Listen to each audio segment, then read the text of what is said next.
When my grandfather died and left me everything, but I didn't expect such a reaction from my family. When my grandfather passed away, I didn't expect to inherit anything. The man had spent his entire life making it clear that I was a disappointment. Not ruthless enough. Not ambitious enough.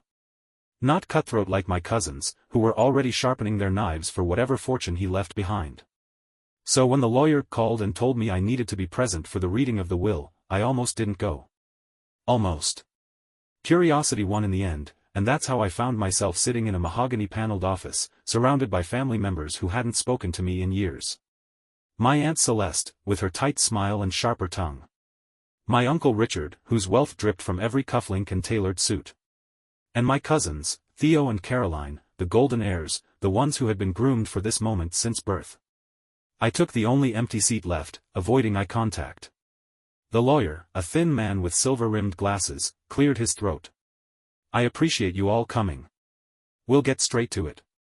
He began reading the formalities, the donations to charities, the stocks, the minor properties distributed among distant relatives. And then he reached the part everyone was waiting for. The remaining estate, including the family company, assets, and Hawthorne Manor, will go to. A pause. I braced myself. Eleanor Hawthorne. Silence. Every head in the room snapped toward me. Me. Eleanor Hawthorne. The granddaughter my grandfather had written off. The one who had been cast aside at every family gathering.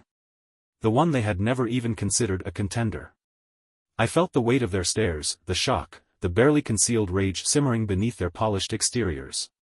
This is a mistake, Theo said, his voice calm but edged with steel. Grandfather would never leave it all to her. The lawyer adjusted his glasses. The will is clear. Eleanor is the sole heir. My hands gripped the arms of my chair, knuckles white. I had walked in here expecting nothing.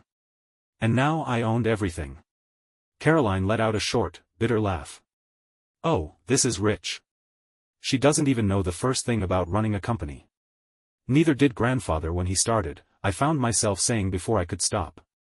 My voice sounded stronger than I felt. Uncle Richard leaned forward, his expression unreadable. Eleanor, be reasonable. You weren't involved in the business. You don't even care about the estate. This is absurd. I should have felt guilty. I should have apologized, should have reassured them that I'd find a way to fix this mistake. But as I looked around at their furious faces, something inside me shifted. For the first time, I wasn't the forgotten one. I wasn't the outsider. I was the one holding the power. And I had no intention of giving it up. The storm didn't take long to arrive. By the time I stepped foot in Hawthorne Manor, my phone had already buzzed with dozens of missed calls. Some from my uncle, others from my cousins, and a particularly long-winded voicemail from Aunt Celeste that I refused to listen to. They wanted explanations. They wanted corrections. But I wasn't giving them either. I pushed open the heavy oak doors and let the past swallow me whole. The manor smelled exactly as I remembered, old leather, polished wood, and the faintest trace of my grandfather's pipe smoke, no doubt woven into the fabric of the house itself. I had spent childhood summers here, trailing behind my cousins, always a step behind, always a guest in my own family. Not anymore. Miss Hawthorne? A voice pulled me back. A man stood in the grand entryway, early 40s, sharp suit, colder eyes. I straightened. And you are? Andrew Clark. Your grandfather's attorney. I'll be overseeing the transition of assets. Right. The transition where everyone tries to claw back what they think is theirs. A flicker of amusement crossed his face. That would be an accurate prediction. I let out a slow breath and glanced around the massive estate. Tell me, Andrew, how exactly am I supposed to run this? He gave me a measured look. Your grandfather must have believed you could. I laughed, short and humorless. Or maybe this was one last move in whatever twisted game he was playing. Either way, it's yours now. I turned back toward the heavy double doors. And they were coming for it. 48 hours later. They arrived in waves. First came Theo, all calculated charm and thinly veiled threats. You have no idea what you're doing, Eleanor, he said over coffee, his voice dripping with condescension. There are complexities to the business, partnerships, expectations. The board won't take you seriously. Then they'll learn, I replied, stirring my tea. He smiled, but it was the kind that never reached his eyes. There's still time to fix this. Sign over the estate, take a payout, and walk away with dignity. I tilted my head. That sounds a lot like let us take everything while you disappear quietly. It's a solution, he pressed. I set my cup down carefully. No, Theo. It's an offer. And a terrible one. His patience cracked, if only for a second. You're making a mistake. Funny, I mused. That's what grandfather always told me. But I seem to be the one who ended up with everything, so. I shrugged. His jaw tightened, but he said nothing else. When he left, he didn't say goodbye. Then came Caroline. Unlike Theo, she didn't bother with pretense. She stormed in like a hurricane in designer heels, eyes flashing with fury. You think you deserve this? She spat. I leaned against the desk in my grandfather's old study. Not really. But neither do you. Her nails dug into the polished wood of the chair across from me. You can't run the business, Eleanor. You'll fail, and then everything grandfather built will crumble. Do you really want that on your conscience? I didn't flinch. You mean the business you and Theo have been bleeding dry for years? That stopped her. I pulled out the folder Andrew had given me that morning and slid it across the desk. I did my homework. Both of you have been siphoning company funds for years. Caroline paled. That's ridiculous. No, it's documented. I tapped the folder. Grandfather knew. That's why he chose me. Her hands trembled as she pushed away from the desk. You don't belong here, Eleanor. I met her gaze, steady. And yet, here I am. She turned and walked out, but I knew she wouldn't be the last. This wasn't over. For 2 days after Theo and Caroline left, I heard nothing. No calls. No surprise visits. Just silence. That was worse. Because silence meant they were plotting. I spent those days buried in legal documents, company records, and financial statements. The deeper I dug, the uglier it got. The Hawthorne family name was prestigious, but the company was rotting from the inside out. Theo and Caroline had made sure of that. Millions siphoned into consulting firms that didn't exist. Fake vendors. Inflated salaries for ghost employees. It wasn't just bad business, it was fraud. Grandfather knew. He had to. And yet, instead of exposing them, he left it all in my hands. Why? Andrew Clark, my grandfather's attorney, watched me from across the desk, tapping his pen against his folder. You're frowning. I'm thinking. Good. Keep doing that. I leaned back. They're going to fight this, aren't they? Of course. Andrew closed his file with a quiet snap. They think you're weak, Eleanor. They think you'll fold under pressure. They're wrong. A small smirk. Then it's about time you showed them that. I didn't have to wait long. I was sitting in my grandfather's study, my study now, when the first real attack came. Not from Theo. Not from Caroline. From Uncle Richard. The phone rang, shattering the quiet. I almost didn't pick up, but something told me I needed to. Uncle Richard, I answered, keeping my voice neutral. Eleanor, he greeted smoothly. How are you settling in? I assume you didn't call to check on my well-being, I said. He chuckled, low and knowing. No, I suppose I didn't. A pause. Then, let's cut to the chase. You don't belong here. There it was. The same thing Caroline had said. The same thing Theo believed. I had expected it, but it still stung. You think this is a game, he continued. You think you can just step in and take what doesn't belong to you. Interesting, I mused. Because according to grandfather's will, it does belong to me. That will is going to be challenged. His voice darkened. I'm giving you an opportunity to walk away now, Eleanor. Take a settlement. Leave quietly. I laughed. You all keep saying that like it's an actual option. His voice dropped, low and dangerous. Do you have any idea who you're up against? The old me, the Eleanor who spent her childhood shrinking under their presence, might have faltered. But I wasn't that girl anymore. Yeah, I said. I do. A bunch of liars and thieves who are terrified they finally lost. Silence. Then, a slow exhale. I tried to be civil, Richard murmured. But if you want war, Eleanor, you'll get one. The line went dead. I stared at the phone, my heart pounding. This was happening.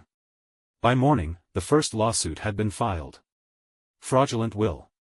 Questionable mental capacity. Undue influence. They threw everything at me. Theo and Caroline had money. They had resources. And they had the sheer entitlement that came from never being told no. They thought I'd break. They thought I'd settle. They didn't expect me to fight back. But I had something they didn't, the truth. And I was going to use it. Andrew tried to talk me out of it.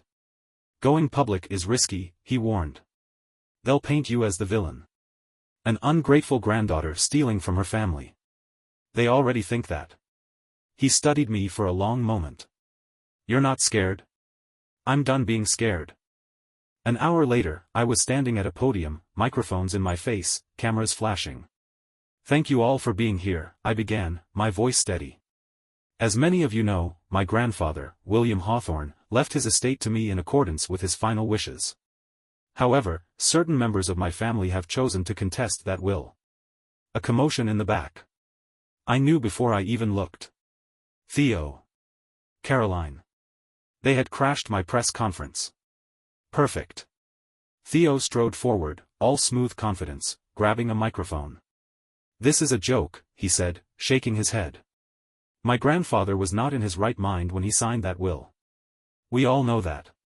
Eleanor manipulated him. A murmur from the crowd. I didn't flinch. Instead, I reached into my folder and pulled out the financial records. The ones proving his theft. The ones showing millions siphoned into offshore accounts under his name. The reporters pounced. Cameras flashed. Theo went pale. Caroline tried to grab the microphone from me. This isn't real. She's lying. I turned the page to the fake contracts in her name. You, too, Caroline? Wow.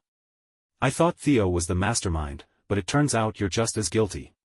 She froze. The press erupted. I smiled. See you in court, I said. The room exploded. Flashes of cameras lit up the stunned faces of Theo and Caroline. Journalists shouted over each other, microphones shoved in every direction, their voices blending into a single, chaotic hum. Miss Hawthorne, are you accusing your cousins of fraud? What proof do you have? Mr. Hawthorne, do you have a response to these allegations? Theo's face, normally so composed, was frozen somewhere between fury and panic. He grabbed the microphone from the stand, voice taut with barely restrained rage. This is slander. My grandfather, our grandfather, was manipulated in his final days, and now his legacy is being hijacked by someone who has no idea how to run a company. I raised an eyebrow. I find it interesting that you're talking about his legacy when you spent the last 5 years stealing from it. Another wave of reporters surged forward, cameras clicking wildly. Caroline's composure cracked first. She turned sharply to Theo.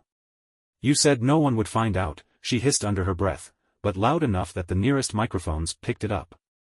Theo's head snapped in her direction, eyes wide with warning. Too late. The press had heard everything. A journalist from the Times caught on first. Caroline, are you admitting to financial misconduct? She opened her mouth, then shut it. Theo's jaw clenched so tight I thought he might break a tooth. I smiled. Checkmate. The press conference footage went viral within hours. Clips flooded social media, Caroline's slip-up, Theo's pale, stunned expression, my cool, collected responses. Suddenly, I wasn't the naive granddaughter stealing an empire. I was the underdog who took on the corrupt elites. Theo and Caroline tried to go on damage control, but it was too late. I watched the fallout unfold from my office in Hawthorne Tower. Board members are calling, Andrew said, barely concealing his amusement. They're re-evaluating their alliances. They should, I said, flipping through another set of incriminating bank statements.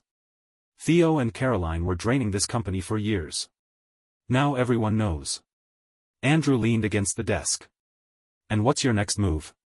I turned to face the floor-to-ceiling windows, the city stretching below. My grandfather left me a mess, I admitted. But he also left me power. I turned back to Andrew, meeting his gaze. And I'm going to use it. 3 days later, Theo and Caroline filed a lawsuit to have me removed as the company's head. By then, it was too late. The board had already convened. The company's legal team had reviewed everything, the fraudulent transactions, the shell companies, the missing funds. And with a unanimous vote, Theo and Caroline were officially removed from the company. That was the first blow. The second came when the DA's office launched an official investigation into their financial crimes. Their frozen accounts. Their seized assets. The warrants for further investigation. Theo showed up at my office one last time, looking like a man who had aged a decade overnight. "You planned this," he said, voice hollow. I studied him for a long moment. The cousin who had spent his entire life walking over me like I was nothing. The man who had laughed at my insignificance. "No," I said finally. "You planned this. I just finished it." He left without another word. 2 weeks later, Theo and Caroline's assets were officially frozen. The estate was mine, the company was mine, and they were ruined. A month later, Theo left the country. Caroline? She tried to broker a deal, but I wasn't feeling generous. They had built their empire on arrogance and fraud. I built mine on justice. I sat at my grandfather's old desk, staring out at the skyline, and took a deep breath. The battle was over. And I had won. "Miss Hawthorne?" Andrew's voice pulled me back to the present. "The board is waiting for you." I smiled, standing. "Let's get to work." The empire had fallen. And I was here to rebuild it. Thank you for watching the video. Like it if you watched the video to the end and don't forget to subscribe. Have a nice day.